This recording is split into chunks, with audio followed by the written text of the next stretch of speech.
የሲንጋፖር ጠቅላይ ሚኒስትር በእውነት ሰላም ዋል።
ክቡር አፈ ጉባኤ አገኘው ተሻገር፣ ክቡር ምክትል ጠቅላይ ሚኒስትር ተመስገን ጥሩነህ፣ ክቡር የክልላችን ፕሬዝዳንት አረጋ ከበደ፣ የከተማችን ከንቲባ ቻሌ፣ እጅግ የተወደዳችሁ የጎንደር ከተማ የሃይማኖት አባቶች፣ የሀገር ሽማግሌዎች፣ ወጣቶች፣ የመዲናችን ነዋሪዎች እንዲሁም በዚህ ታላቅ ስራ የተሳተፋችሁ ሙያተኞች በሙሉ ለዳግም ውልደት፣ ለዳግም መታየት፣ ለዳግም ማሸብረቅ የፋሲል ቅጥረ ግቢ እንኳን በጋራ አደረሰን እላችሁ እወዳለሁ።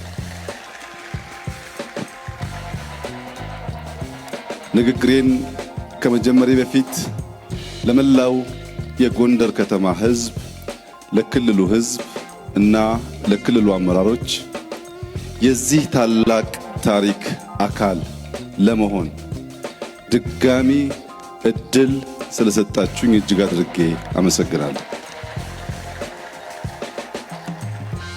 የመጀመሪያው እድል ክብርት ናት፣ ሁለተኛው እድል ነው ማለት ነው። ፋሲል በእጃችን ስለሆነ የረከሰ ወርቅ ነው።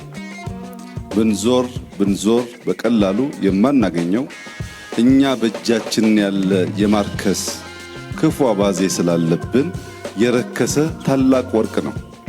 ይህን የመሰለ ስጦታ የሰጡን አባቶቻችን የነሱን ፈለግ ተከትለን አገር ብናለማ፣ አገር ብንሰራ ዛሬ ኢትዮጵያ ተረጅና ለማኝ አትሆንም።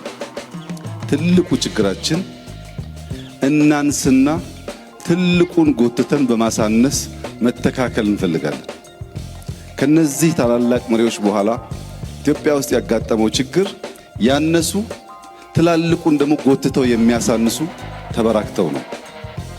ታላቆችን ማክበር፣ የታላቆችን ሥራ ማድነቅ፣ የታላቆችን ሥራ መመርመር ሲጀመር በዚያ ሥራ ላይ አንድ ጡብ ባስቀምጥ መባሉ አይቀርም።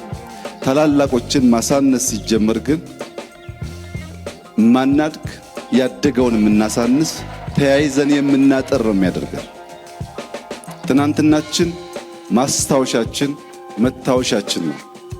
ሰው ማስታወሻውን መታወሻውን አይዘነጋም፣ አያጠፋም። ሁላችን እድሜያችን ከፍ እያለ በሄደ ቁጥር መለስ ብለን እድገታችን፣ አስተዳደጋችንን፣ ጎረቤቶቻችንን በማስታወሻ በፎቶ እናስታውሳለን። ኋላውን ማስታወስ የሁሉ ሰው ተፈጥሯዊ ልማድ ነው። ኋላውን ማስታወስ የቻለ ሰው ማህበረሰብ ዛሬን ለመነሻነት ለመስሪያነት ይገለገላል። ዛሬን መነሻ ያላደረገ የተንደረደረ ነገር ማየት አይችልም።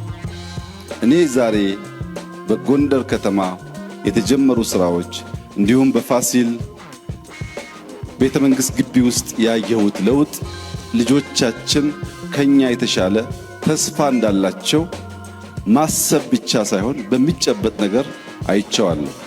የጎንደር ታዳጊዎች፣ የጎንደር ልጆች ከፊታችሁ ያለው ዘመን ብሩህ ዘመን ስለሆነ አባቶቻችሁ ገንብተዋል፣ እኛ ለማቆየት ሞክረናል።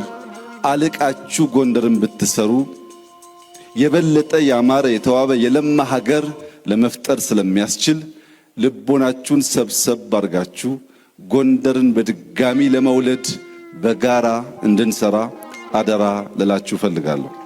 ዳግም ተወለደ ቢባል ተገቢ ይሆናል። ነገር ግን ታሪካዊ ጭብጡ እንደሚያመላክተው የጎንደር ከተማ ምስረታ መነሻው ሐሳብ ይህ ቤተ መንግሥት ነበር። ይህ ቤተ መንግሥት ከባቢውን ፈጠረ። ዛሬ ቤተ መንግሥቱ ዳግም ተወልዷል። አራዳን ዳግም ካልተወለደ፣ ጃንተከል ዳግም ካልተወለደ፣ ቆባስጥል ዳግም ካልተወለደ ታሪክ አልተደገመም ማለት ነው። ታሪክ ይደገም እንደሆን አውራው የጅማሮ ስራው ራሱን በወለደው ልክ በቅርብ ርቀት ያሉ ከባቢዎች አራዳም እንደቀደመ እንደ መርካቶ ራሱን ዳግም ወልዶ፣ ጃንተከልም ራሱን ወልዶ፣ ቆባስጥልም ራሱን ወልዶ ጎንደር እንደ ፋሲል ራሷን ዳግም ወልዳ ማየት የሁላችን መሻት ምኞትና ስራ መሆን አለበት።